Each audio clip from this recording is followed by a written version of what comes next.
Welcome to the third episode of Tennis Underground of Season 1, where tennis coaches and tennis players of everyday people, just like you and me and your mom, are going to be talking about stuff that not a lot of tennis instructors and tennis players, at least that are professional enough, want to discuss, but we think it's important. And we are now on Amazon Music and Spotify. Again, Tennis Underground, and we are about to be listed on Apple Podcasts and Google Podcasts. Funny enough, Brian, apparently we have an unofficial sponsor. We do, Mark. Today is brought to you by Third Space Mocha Java, the porter you're looking for that full body experience with the 72-hour energy kick you're looking for in the future. 72 hours, so I'm not going to be sleeping? 72 hours straight. You drink this and you're up. That literally sounds like the best drug in the world. Speaking of drugs, today's topic is why tennis coaches and tennis players have a massive drug problem. No comment, and I'll see you tomorrow. Funny enough, I never got drug tested for my past 5 jobs.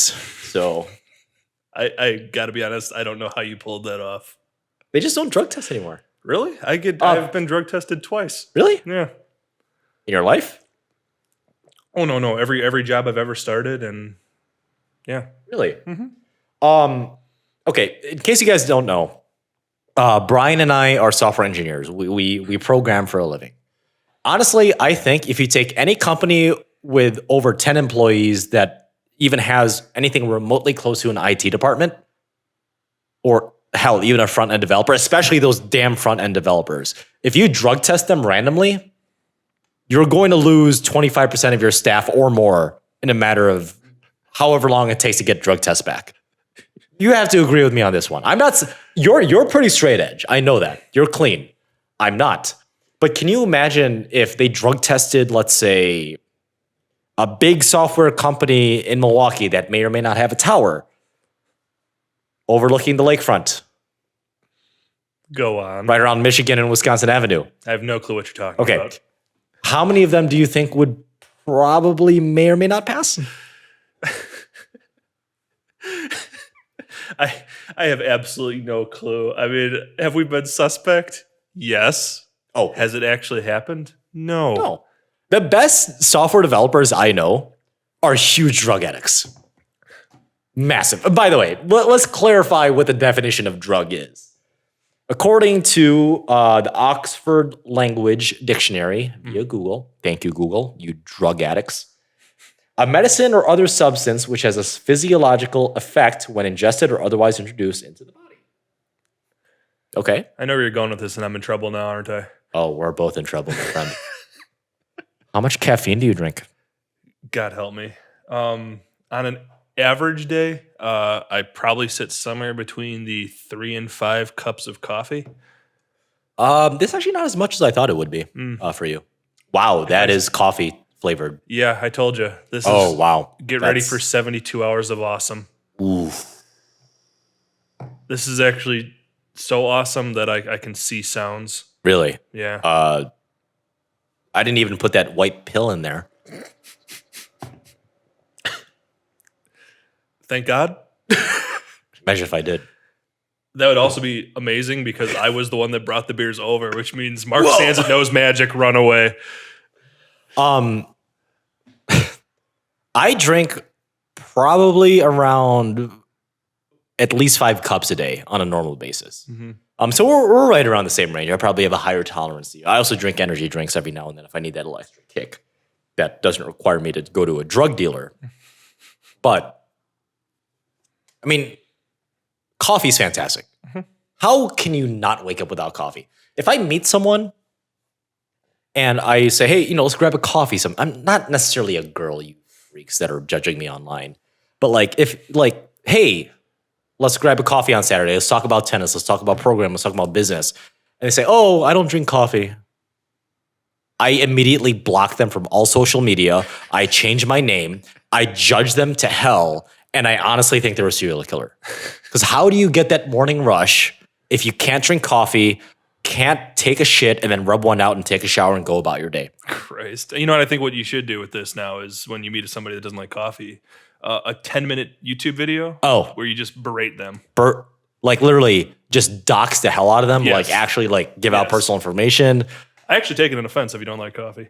Oh, so you're with me. Mm-hmm. So we are huge hardcore drug addicts when it comes to caffeine. Hyper drug addicts from caffeine. Yes. I also enjoy just, the general specialty coffee brands and stuff like that too. So. Oh, I love the small ones. Small batch coffee. Small batch. Should we talk about tennis players or tennis coaches first? Oh God. I think tennis players we could both talk about. Tennis coaches only I could talk about. Your fan base is probably more interested in the tennis players. But Let's talk about tennis players. I'm pretty sure you got some pretty good. Oh yeah, I have coaches. some really good. Let's start about the coaches. No, let's talk about. Are there coaches? Start with the coaches. No. I want to hear some coaching stories so I can judge. Okay, so tennis coaches, right? So if anybody that's in high school or knows what the hell drugs actually are and what they do to you because they're fantastic. Don't do drugs. Caffeine's a drug. You know what I'm talking about. There is literally, based on the 20 tennis coaches, 20 full-time coaches that I know personally, I'm not going to say any names.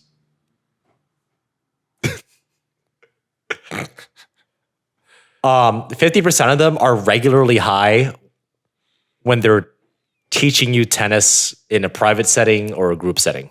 I got to be honest, that is absolutely mind-boggling to me because you don't think so? Well, no, just like all the coaches. Private coaching, not public high school. I want to clarify. I was gonna say, like, I cannot tell you a single coach in my sphere of coaching that I can be like, that guy does drugs. Like, they hide it well. Negative.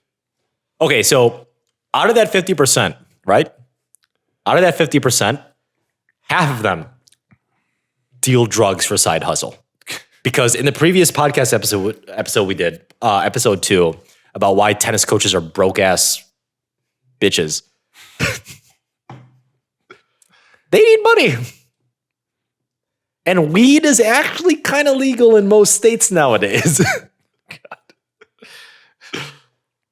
I'm serious. You didn't know that? Oh, I know it. Yeah. No, not the weed thing, but like half of the tennis coaches I know are like high as hell. That's incredible. And No? they hide it very well because I'm pretty sure I've talked to some of the coaches that you are referring to. Oh yeah, that's 50% of them. That's incredible to me. Yeah, 50% Well done. of them. Well done. I actually think all of them, instead of tennis, acting career.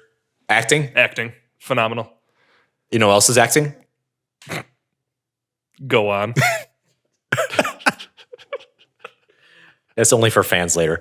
And 25% of the coaches you know probably deal drugs through high school. I know I kind of made a joke about it on my shit posting on my Instagram account, Toxic Tennis Memes. There's some truth to it. God. Now, what percentage of them do you think regularly show up hungover on a Saturday or Sunday morning tennis lesson? Knowing that most of the tennis coaches that you know tend to be in the younger age bracket, I'm guessing quite a few. 75%. Oh yeah, I'll give that's good. 75%. So if you have a private lesson on Saturday and a private lesson on Sunday on a regular basis with the same coach, out of the 4 1-hour private lessons you're doing, 3 of them they're hungover as hell. I guarantee you.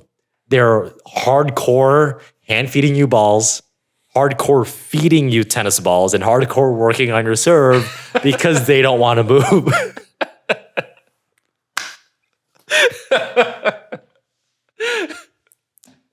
I'm serious.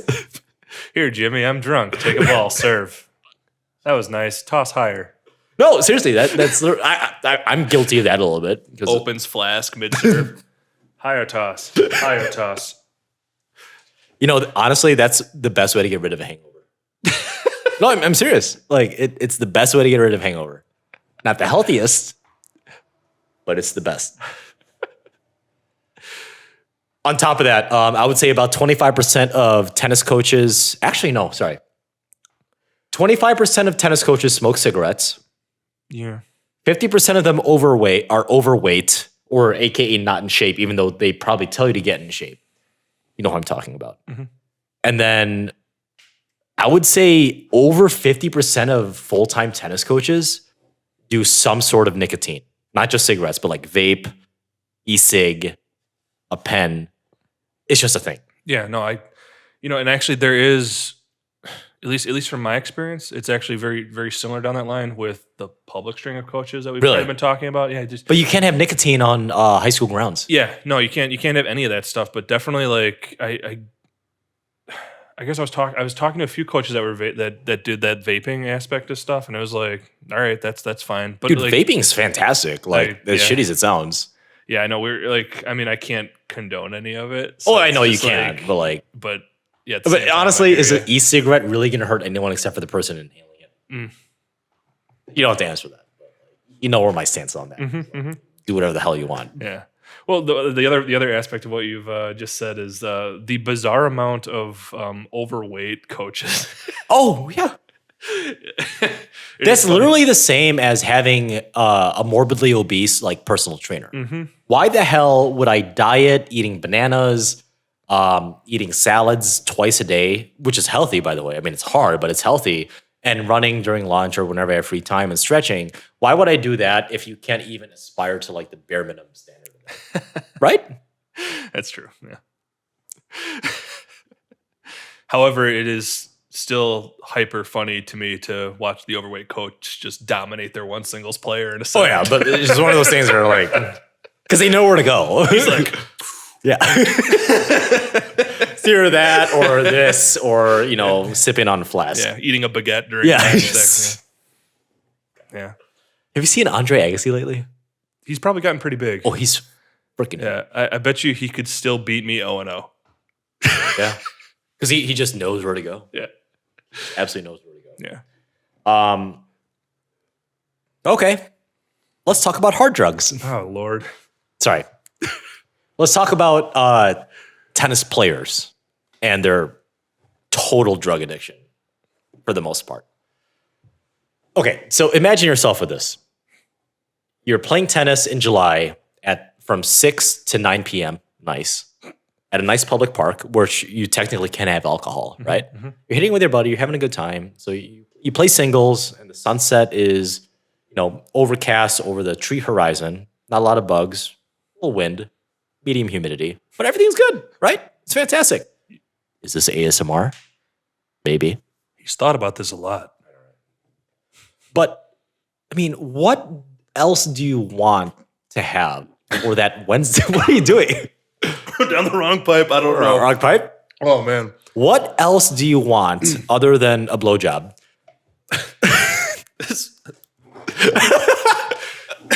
During that time, honestly, like, what else do you want besides a nice beer or two?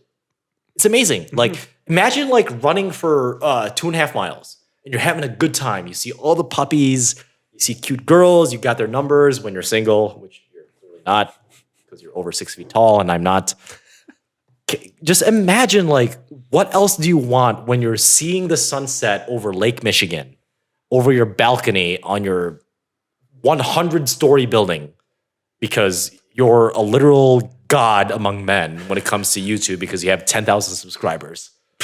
What else do you want besides a nice beer or two?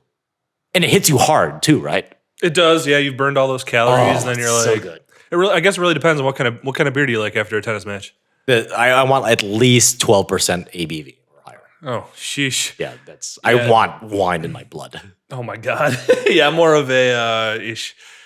I guess light beer after a tennis. You don't match. like a fruity IPA after? Not particularly. Actually, No? what I really enjoy Sour. If you say sour, I'm gonna kick you out of this place. I guess yes. I guess I would like a sweeter beer because I tend like when I'm done with a tennis match for some reason Coke is really great. Coca-Cola? Coca-Cola. Okay, Coca-Cola. You're jumping the subject there. We'll get on that later. Christ. I can't believe you actually said Coca-Cola. I know you thought it was going to come from his mouth, not the nice guy over here. Guy is white as snow. But it's amazing, right? Like, why wouldn't you, during a summer night in a public court that's lighted, bring like a 4-pack of tall boys of 16 ounces to have with your buddy after a nice hitting session? You already burned the calories. Why not enjoy the buzz for 30 minutes? Talk about your Tinder dates, Bumble dates, Grindr dates, I don't know, and just have a good time with it. Why wouldn't you? Completely down as long as it's not high school tennis season. Honestly, I do it more specifically in high school tennis. So how bad would it be if you saw me on a tennis court, like if there's an open tennis court and he coaches at in near Milwaukee, Wisconsin? Would you actually report me if I brought beer? if there's kids on the court, What if they're on the next court? yes, What if they're on the other bank I of would courts? be livid with you. Really? Yes, What if I bring a beer bottle, but there's no actual beer in it? I would still be quite annoyed. Why? There's no alcohol in it. I don't care. Why? They are not 21 and they don't need that. I'm not offering it to them. You know what I'm saying. What if I do a vape pen? Please don't. Why? Oh my God. Just no influencer action around the kids. I'm got enough time in their life to deal I'm with a social influencer, apparently. Apparently I'm YouTube famous. I have 10K subs. Lord. That's true. That's All right. still don't tune in. Okay, so I'm just gonna start dealing drugs and No. but I want to be a high school tennis coach. Isn't that a requirement? No. No? I read it wrong. Oh Lord. On to the harder drugs, though. Honestly, there was a huge crossover between tennis coaches showing up super freaking high to tennis lessons and some tennis players showing up super freaking high to competitive tennis matches. That's nuts. And I guess, Apparently you see the ball better. And here's the thing. I smoke weed like maybe 4 times a year.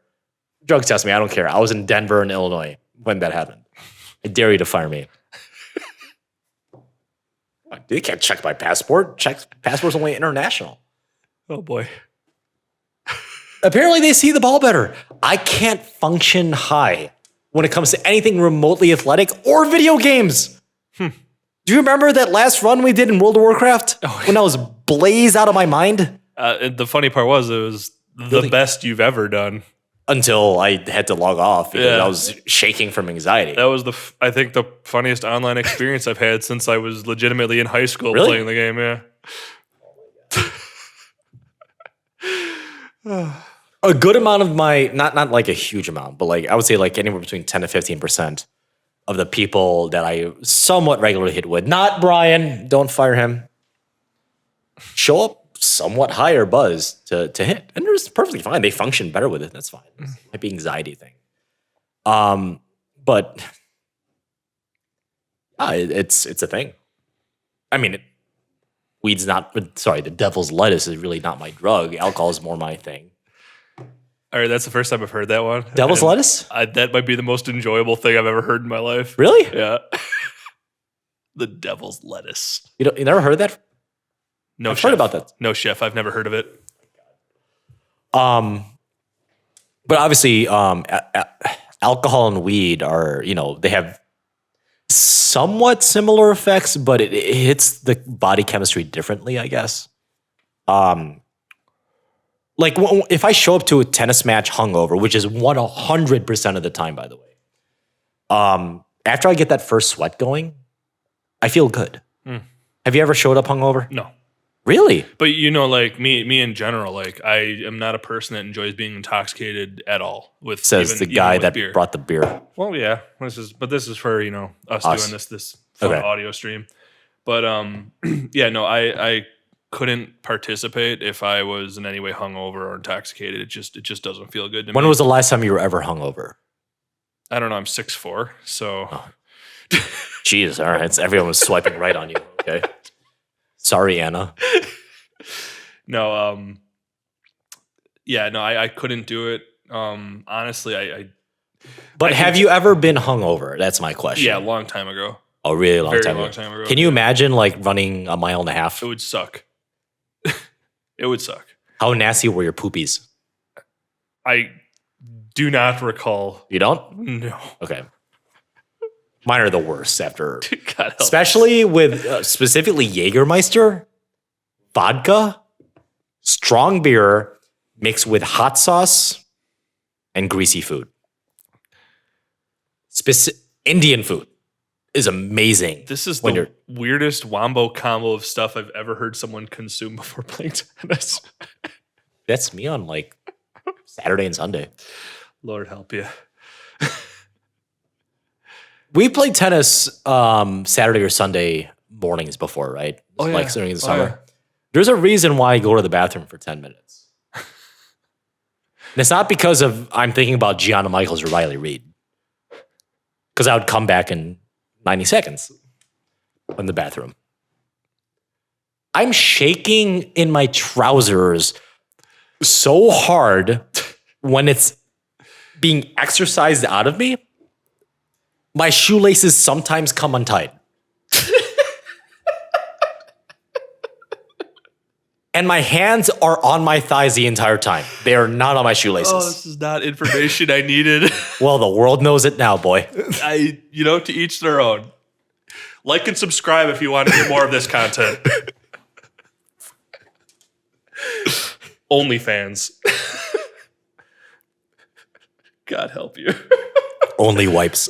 No, all right, so back to Back to what? So all right, so think you were talking about, coming to play a match high. Coming to play a match. Okay. All right, or intoxicated whatsoever. Like I can definitely see so this beverage is just sugar and alcohol. Oh, yeah, it's horrible. And crap. Like I can see why this would make you feel much worse playing tennis or honestly any recreational activity over a harder drug or something down the line of marijuana or something down the line. Yeah. I think with my experiences with marijuana, the devil's lettuce. I sometimes, other than the anxiety attack, like right before I go to sleep, because I have to go to sleep because I can't function. It's really good sleep, by the way. I'm not saying do it. I'm just saying it's really good sleep. I wake up just a little bit like buzzed from, the high, but it wears off after hour and a half. Mm-hmm. But with this, hangovers are bad, dude. It sucks. It really sucks. Yeah, the world's spinning and then you got your opponent hitting a slice at you. Yeah, it's basically it. And one of the things that people don't really talk about when it comes to severe hangovers in my stage of alcohol dependency / alcoholism is your eyesight isn't 100%. I believe it's called ocular dehydration, where you can't see properly and it's really hard to describe, but it's because there's not enough fluid in your eye sockets My God. to have you function like a normal human being. God, the more you know. I learn more things talking to you than I do in just normal daily health activity. educators. You know what else we're gonna do here for the remainder of Mark's podcasts and audio streams? I think we should start a counter on how many times I just shake my head in disapproval. I don't think there's an integer that high. Oh Lord. Jesus Christ. No, but on top of that too, okay, so tennis is not a cheap sport. You agree, correct? Yeah, it's probably outside of golf and hockey, and lacrosse. I would say it's more expensive than lacrosse. It might be. I don't know the prices on that one. Hockey and I don't think hockey is as expensive as tennis. hockey's freaking expensive. Okay, equipment and ice time, depending on where you live in the United States. I agree. But you're not constantly restringing. You're constantly resharpening your blade, your skates. I get it. You're not constantly buying new equipment. I mean, what else are you going to be buying in hockey besides sharpening your skates? That's it. Maybe gloves. I'm not a hockey player. But tennis players, I mean, shoes, strings, rackets about once every 18 to 24 months, right? Because they break in after a while. So I think hockey might be just a high initial cost, but after that it kind of dials down. Where tennis, That's fair. That's fair. yeah. Lacrosse is like soccer for fairies. No, soccer's already a fairy sport. Oh my. You heard the term field fairy? Yes, that's been That's the thing. that's been terminology. I'm obviously joking because soccer is actually a tough sport. Like it's tough. What's amazing about soccer is that they recover their stamina by jogging. And that's amazing. And they're constantly like jogging, sprinting. Tennis players don't do that. On top of that, they also do a lot of drugs.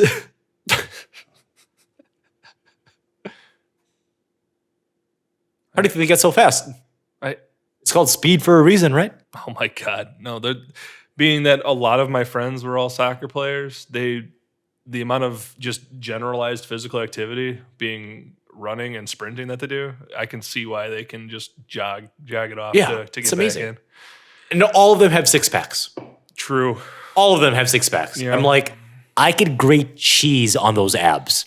I take the chubbiest kid on the soccer field, amazing six pack. You take the fittest tennis player in the world, Rafael Nadal, he's chunky. He is. Yeah. He's got some chonk factor to him. Yeah. I picked the wrong sport. Dominic Thiem, though. What do you think about him? Nice behind. Yeah. Very nice. I want him to sit on my face. God help us. And back to drugs. The lesser of two evils, apparently, in this situation. So tennis being not a cheap sport, I think the only more expensive sports, in my opinion, might be like horse equestrian. Is that even a sport? You'd have to say that word again. Equestrian? Is that? I don't know. Where you literally raise horses and make them dance? Oh, is that considered a sport? Apparently. I have no clue. People think bowling is a Yeah, sport. I mean, I guess anything horse related would be extremely expensive, including the horse tranquilizer. I've seen horse videos on the basically dark web. It didn't look expensive based on the video cam footage. But the hospital bill sure looked expensive Oh, God. Help. from Mr. Hands. I don't know what you're referring to. You really don't?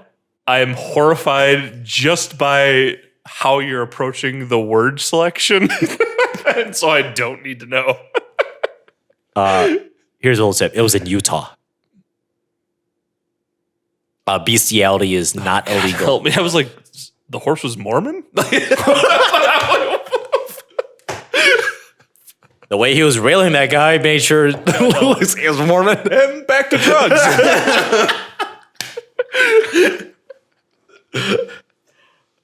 How did we get to this? Something about expensive sports. Okay. Tennis is one of the most expensive sports out there, right? So if you want to be a good tennis player, you're not exactly going to be a fast food worker. You're not going to be a waiter or a waitress at a restaurant. You're going to be white collar, let's say, right? You're going to be in sales, accounting, teaching tennis if you have the energy, software engineering, or any type of engineer. Like seriously, I think 75% of the people that are the 4-5 level in the Milwaukee area are engineers, CPAs, aka accountants, salespeople, or somewhere in the medical professional field like nurses. But if you're a nurse, you're also a whore. But more on that later. Lawyers. Oh, lawyers too. Yeah, good point. Also whores, guys and girls. Or investment bankers, something high finance. Let's just say that marijuana is not exactly a high-class type of drug. And I think you know where I'm going with this. I have very good friends that play tennis at a somewhat competitive level. And it's amazing because they do recreational Jon Snow on like a somewhat regular basis. Not like every day, not like every week, but like maybe like once a month. I'm like, oh, he does Jon Snow or she does Jon Snow. Didn't know that. And they're highly successful. Like, I don't get it. It's just like, because you went through DARE, right? Drug awareness resistance education. Something. Yeah, like something that. like that. Oh, don't do drugs. And it's amazing that the devil's lettuce is actually, you get more jail time for dealing the devil's lettuce than Jon Snow. That sounds weird to me, but You can look it up yeah. based on the level of charge. I have no idea, but that's what I heard. I'll take a look at it later. I mean, if you're going Tony Montana mode, I mean, Tony Montana? Scarface. Oh. Dealing, No, Tony dealing Montana in was a kilos. football player. 49ers? Joe Montana. Close. Are they related? No comment. What? I mean, one is a fictional person, and the other is an NFL quarterback. That is all. I've never met Joe Montana. I've also never met Scarface. I wouldn't expect you to meet a 1970s version of Al Pacino, nor Joe Montana. So they have similarities. Or wait, when was Scarface? Now I gotta think about it. I gotta. I'm just saying, while you're thinking about a fictional Al Pacino, like, there's, in my opinion, if you can control the flow of going in your body and out of your body, what? There's nothing wrong with enjoying recreational drugs as long as you have it in control, right? You do you.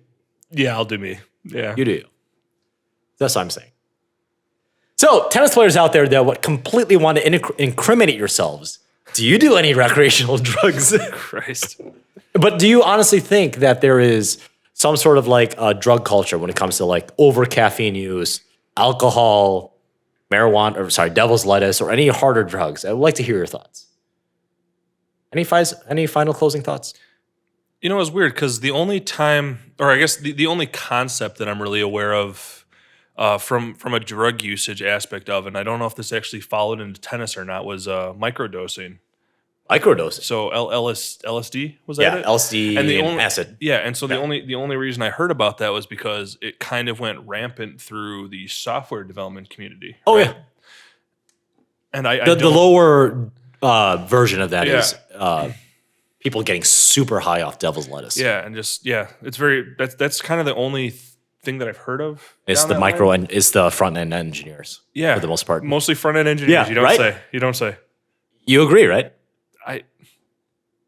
No? You know, now that I think about it, I do agree. Because they need a visual. Because at least the full stack and back end engineers, they need to think logically. Yeah. Like a math problem. Yeah, you got to be a little loopy as a front end engineer to put up with all the crap from Exactly. every single person that thinks they can do it better than you. So yeah, Hey, I want this to be red, but also blue. What the fuck? but yeah, that's all I got, bud. So if you guys haven't already, hit like, hit subscribe to this YouTube channel. And we are also on podcasting platforms on Amazon Music and Spotify. And as always, guys, happy hitting.